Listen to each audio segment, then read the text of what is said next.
ये मूवी है दो स्टूडेंट्स की जो कई महीनों के लिए एक आइलैंड में फंस जाते हैं और हम देखेंगे कि वो दोनों उस आइलैंड में क्या क्या कांड करते हैं।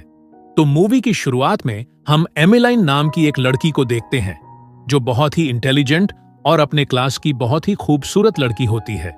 इसीलिए उसके बहुत सारे दोस्त होते हैं और खूबसूरत होने के कारण कॉलेज के सभी लड़के उससे बात करने का बहाना ढूंढते रहते हैं। और वहीं दूसरी तरफ हम डीन नाम के एक लड़के को देखते हैं जो एमिलाइन के तुलना में काफी आलसी होता है, जिसकी वजह से कॉलेज में उसका कोई भी दोस्त नहीं होता। उसके बाद उनके क्लास में एक टीचर आता है जो उन लोगों को बताता है कि एक प्रोजेक्ट के लिए क्लास के कुछ स्टूडेंट्स के एक ग्रुप को एक आइलैंड में ले जाया जाएगा, जहां पर उन्हें गरीब बच्चों के एक स्कूल को रेनोवेट करने से लेकर उनके अच्छे फ्यूचर के लिए कुछ मदद करनी होगी। और उस ग्रुप में एमिलाइन और डीन का भी नाम होता है। उसके बाद उस ग्रुप के सभी स्टूडेंट्स उस आइलैंड में पहुंच जाते हैं और वो आइलैंड दिखने में काफी खूबसूरत था, इसीलिए वहां पर सभी स्टूडेंट्स काफी एंजॉय करते हैं और इसके साथ ही वो अपने प्रोजेक्ट पर काम भी करते हैं।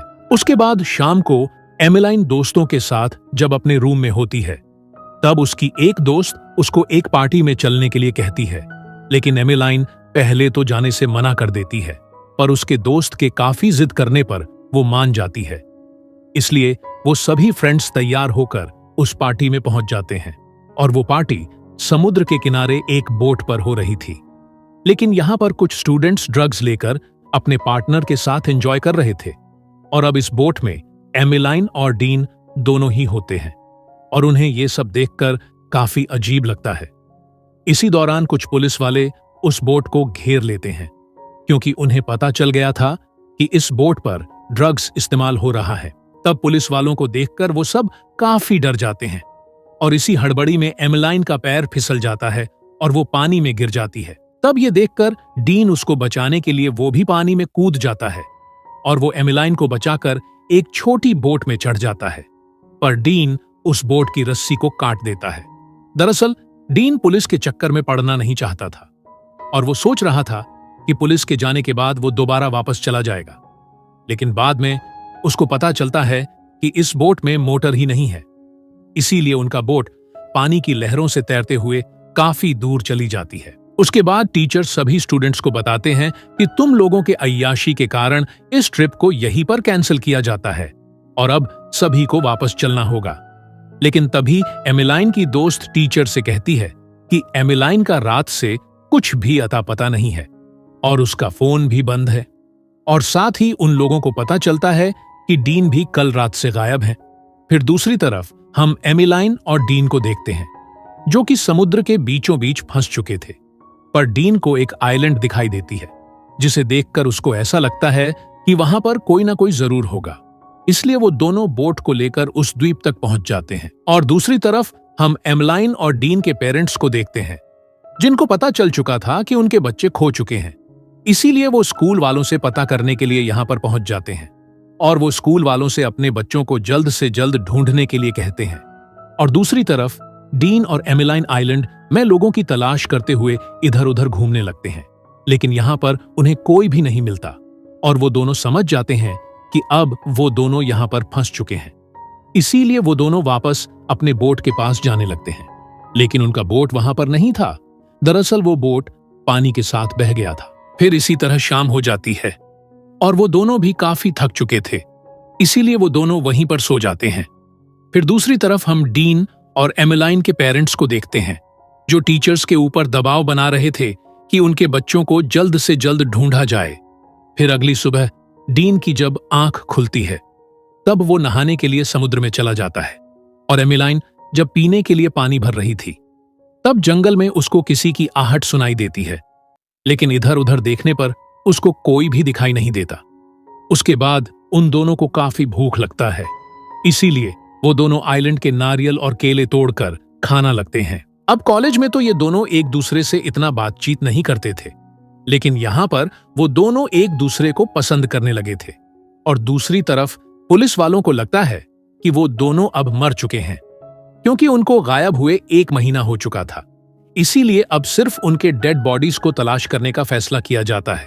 लेकिन उनके पेरेंट्स अभी भी उनका तलाश कर रहे थे उसके बाद हम डीन और एमिलाइन को देखते हैं जो एक दूसरे से बात कर रहे थे, लेकिन तभी डीन को अचानक वहां पर एक कंकाल दिखाई देता है, जिसे देखकर वो काफी ज्यादा डर जाता है और साथ ही एमिलाइन भी उसे देख डर जाती है। अब उस कंकाल को देखकर एमिलाइन को ऐसा ही लगता है कि कुछ समय के बाद उनका भी यही हाल होगा, लेकिन डीन उसको समझाता है कि हमारे साथ ऐसा कुछ नहीं होगा, हमारे पेरेंट्स हमें जल्द ही ढूंढ लेंगे और हम सही सलामत अपने घर चले जाएंगे। अब डीन की बातें सुनकर एमिलाइन को थोड़ा अच्छा लगता है और बातों ही बातों में वो दोनों एक दूसरे के करीब आ जाते हैं और किस करने लगते हैं। इसके बाद वो दोनों वहीं पर इंटीमेट होने लगते हैं और वो दोनों एक दूसरे में इतना खो जाते हैं कि वो भूल जाते हैं कि वो दोनों यहां पर फंसे हुए हैं। फिर अगली सुबह एमिलाइन की जब आंखें खुलती हैं, तब वो देखती है कि डीन यहां पर नहीं है, जिससे वो काफी ज्यादा डर जाती है और वो उसको ढूंढने के लिए जंगल में जाने लगती है। उसके बाद वो उस जगह पर पहुंच जाती है जहां डीन एक गड्ढा खोद रहा था ताकि वो उस कंकाल को दफना सके, लेकिन एमिलाइन डीन के ऊपर काफी गुस्सा करने लगती है कि वो उसको बिना बताए ऐसे कैसे आ सकता है।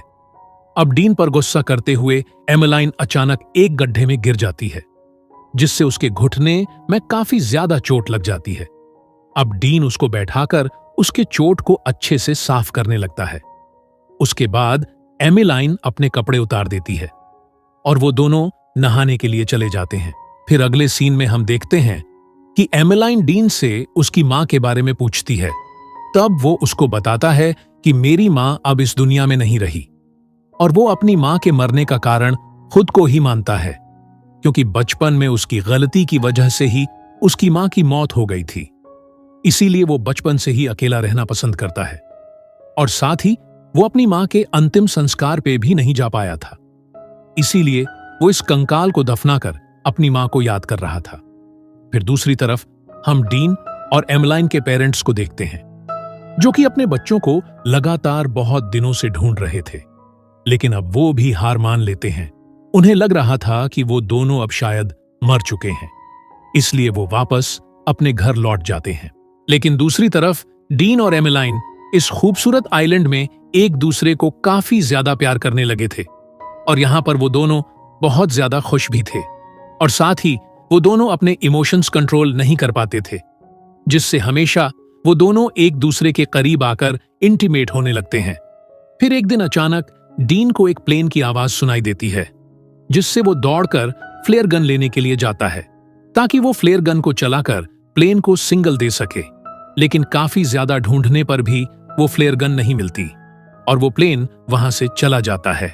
उसके बाद उन दोनों को लगता है कि वो दोनों शायद यहां से कभी नहीं निकल पाएंगे, लेकिन तभी डीन को एक आवाज सुनाई देती है और वो उस आवाज का पीछा करते हुए उसकी तरफ जाने लगता है। पर वहां जाकर उसको पता चलता है कि ये आवाज एक ब्लैक पैंथर की है, जिसे देखकर डीन काफी ज्यादा डर जाता है और तेजी से वहां से भागने लगता है।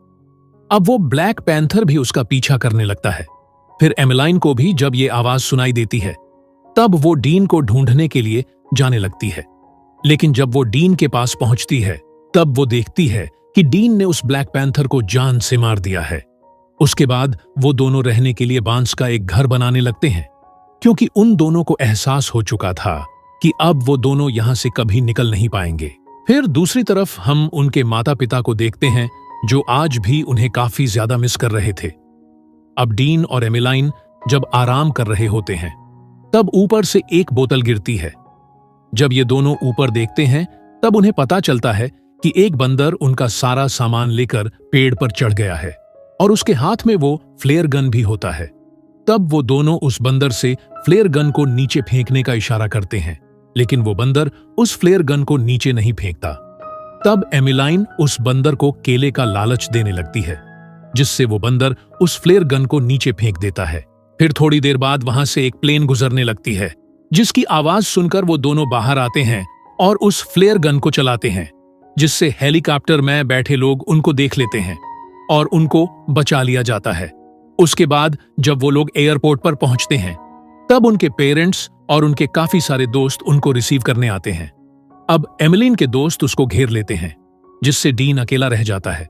उसके बाद डीन अपने पिता के साथ घर आ जाता है फिर रात को डीन एमिलाइन से मिलने के लिए उसके घर जाता है, लेकिन एमिलाइन उससे अच्छे से बात नहीं करती और उसको करीब आने से भी रोकती है। फिर वो डीन से कहती है कि मेरे घर आने की खुशी में मेरे पेरेंट्स ने एक पार्टी दी है, इसीलिए कल तुम पार्टी में जरूर आना। फिर अगले दिन पार्टी में डीन पहुंच जाता है, पर वो देखता है कि एमिलाइन अपने दोस्तों के साथ ही बिजी है और वो उसको इग्नोर कर रही है, जिससे उसको काफी बुरा लगता है और वो फिर से अकेले रहने लग जाता है। पर एक दिन एमिलाइन को अपनी गलती का एहसास हो जाता है, इसलिए वो डीन को मनाने के लिए उसको कॉल करने लगती है, लेकिन इस बार डीन उसको इग्नोर कर देता है। फिर अगले सीन में हम देखते हैं कि स्टूडेंट्स की प्रॉम्प्ट पार्टी चल रही थी, जहां पर एमिलाइन भी होती है, और दूसरी तरफ डीन को देखते हैं जो अब भी एमिलाइन को भुला नहीं पा रहा था, इसीलिए वो तैयार होकर उस प्रॉम्प्ट में जाता है। तब एमिलाइन उसके पास जाकर उसको किस करती है और वो दोनों फिर से एक साथ आ जाते हैं, और इसी के साथ ये मूवी यहीं पर खत्म हो जाती है।